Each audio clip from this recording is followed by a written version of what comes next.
Hello friends, welcome to our channel. Friends, வீட்ல உருளைக்கிழங்கு இருந்தா எடுத்துக்கோங்க. இந்த மாதிரி ஒரு முறை கல்யாண வீடுகள்ல எல்லாம் செய்யற மாதிரியே அதே ஸ்டைல்லயே வந்துட்டு உருளைக்கிழங்கு பொரியலை உங்க வீட்லயும் ட்ரை பண்ணி பாருங்க. உங்களுக்கு வேற லெவல் டேஸ்டா இருக்குங்க. நம்ம சேனலுக்கு புதுசா இருந்தீங்க மறக்காம சப்ஸ்கிரைப் பண்ணிருங்க. அப்படி பக்கத்துல இருக்கிற பெல் ஐகானை கிளிக் பண்ணிருங்க. இன்னைக்கு நான் ஒரு 4 உருளைக்கிழங்கு எடுத்து இந்த மாதிரி கட் பண்ணிட்டு அதுக்கப்புறமா வந்து அதை நல்லா வேக வச்சு எடுத்திருக்கேங்க. அது வேக வைக்கும் போதே வந்துட்டு லைட்டா வந்துட்டு உப்பும் சேர்த்திருக்கேன். இப்ப நம்ம வேக வச்ச உருளைக்கிழங்க வந்துட்டு நல்லா தோல் வச்சு எடுத்து வச்சாச்சுங்க. அது அப்படியே இருக்கட்டும். அடுத்ததான் வந்துட்டு அடுப்புல ஒரு பேன் வச்சுக்கோங்க. அதுல ஒரு 2 ஸ்பூன் அளவுக்கு எண்ணெய் சேர்த்துக்கலாங்க. எண்ணெய் சூடானதுக்கு அப்புறமா அதுல சிறிதளவு கடுகு சேர்த்துக்கலாம். கூடவே 1/4 ஸ்பூன் சோம்பு, சின்னதா ஒரு துண்டு பட்டை சேர்த்துக்கோங்க. அது கூடவே வந்துட்டு சீரகம் கொஞ்சமா சேர்த்துக்கலாங்க. கூடவே வெள்ளை உளுந்து பருப்பு, கடலை பருப்பு சிறிதளவு சேர்த்துட்டு கறிவேப்பிலை வந்துட்டு கொஞ்சமா சேர்த்துட்டு நல்லா வதக்கி விட்டுலாங்க. அடுத்ததா இதுல வந்துட்டு நம்ம ஒரு பெரிய வெங்காயம் எடுத்துக்கலாங்க. அதை வந்துட்டு இந்த மாதிரி சின்ன சின்னதா கட் பண்ணிட்டு உள்ள சேர்த்துட்டு நல்லா வதக்கி விடணுங்க. இந்த மாதிரி ஒரு முறை உங்க வீட்டுல உருளைக்கிழங்கு பொரியலை செஞ்சு பார்த்துட்டீங்கன்னா உங்களுக்கு அவ்வளவு சூப்பர் டேஸ்டா இருக்குங்க. நம்ம கல்யாண வீடுகள்ல எல்லாம் சாப்பிடுற மாதிரி அதே சுவையில இருக்கும். இதுலயே வந்துட்டு 2 பல் பூண்டை நல்லா தட்டிட்டு உள்ள சேர்த்துக்கோங்க. கூடவே ஒரு காஞ்ச மிளகாயை இந்த மாதிரி வந்துட்டு பிச்சுட்டு உள்ள சேர்த்துக்கோங்க. சேர்த்துட்டு நல்லா வதக்கி விட்டுக்கோங்க. இந்த உருளைக்கிழங்கு பொடிமா செய்யறதுக்கு நமக்கு ரொம்ப அதிகமான டைம் தேவைப்படாதுங்க. கம்மியான டைமே தேவைப்படும்.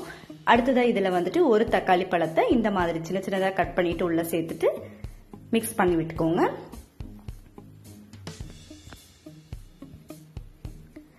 நம்ம உருளைக்கிழங்குல வந்துட்டு அடிக்கடி வந்து உருளைக்கிழங்கு பொரியல் ஒரே மாதிரி டேஸ்ட்ல செய்வோங்க.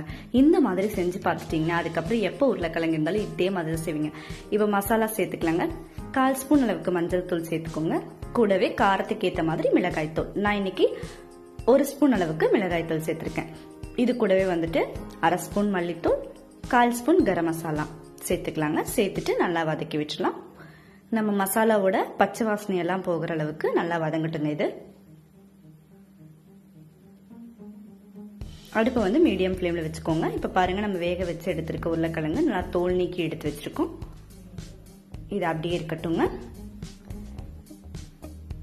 இப்ப பாருங்க மசாலாவோட பச்சை வாசனை எல்லாம் போயிடுச்சு.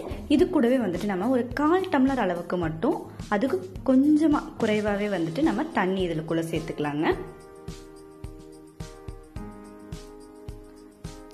இப்ப அது அப்படியே நல்லா வேகட்டுங்க.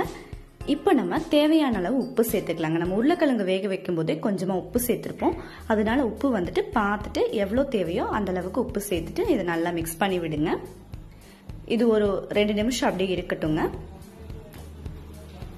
அடுத்ததா இதுல வந்துட்டு நம்ம உருளைக்கிழங்கு உள்ள சேர்த்துடலாங்க. நம்ம வந்து உருளைக்கிழங்கு சேர்க்கும் போது வந்துட்டு நல்லா மசிச்சதுக்கு அப்புறமா கூட உள்ள சேர்த்துக்கலாங்க. இல்லைன்னா வந்துட்டு உருளைக்கிழங்கு இதுல போட்டுட்டு இதை வந்துட்டு நம்ம அப்படியே வந்து கரண்டி வச்சு நல்லா வந்து அப்படியே மசிச்சு விட்டுறலாங்க. இந்த மாதிரி நல்லா மிக்ஸ் பண்ணி விடுங்க. இந்த உருளைக்கிழங்கு பொரியல் பிடிக்காத ஆளே இருக்க மாட்டாங்க. எல்லாருமே ரொம்ப ரொம்ப விரும்பி சாப்பிடுவாங்க. அந்த அளவுக்கு வந்து இது அட்டகாசமான டேஸ்ட்ல இருக்குங்க. இப்ப பாருங்க இந்த மாதிரி கரண்டி வச்சு மசிச்சு விட்டுக்கோங்க.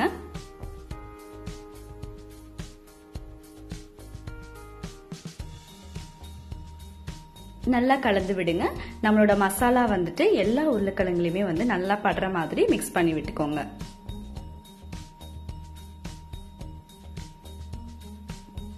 நமக்கு ரொம்ப மசிஞ்சிருந்தா பிடிக்கும் அப்படின்னா வந்துட்டு இன்னும் கொஞ்சமே கூட மசிச்சு விட்டுக்கோங்க, நல்லா இருக்கும்.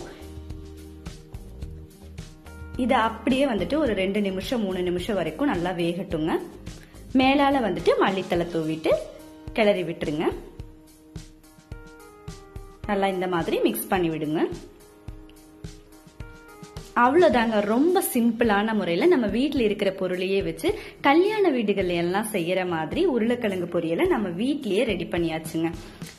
உங்க வீட்லயும் வந்துட்டு இந்த உருளைக்கிழங்கு பொரியலை மறக்காம ட்ரை பண்ணி பாருங்க. உங்க எல்லாத்துக்குமே ரொம்ப ரொம்ப பிடிச்சதா இருக்கும். இது எல்லா வகை ரைஸ்க்குமே வந்துட்டு ஏத்த ஒரு பெர்ஃபெக்டான சைட் டிஷ்ஷா கண்டிப்பா இருக்குங்க. சோ மறக்காம இதை ட்ரை பண்ணி பாருங்க. உங்களுக்கும் இந்த உருளைக்கிழங்கு பொரியல் ரொம்பவே பிடிச்சதா இருக்குங்க. இந்த வீடியோ பிடிச்சா லைக் பண்ணுங்க, ஷேர் பண்ணுங்க, கமெண்ட் பண்ணுங்க.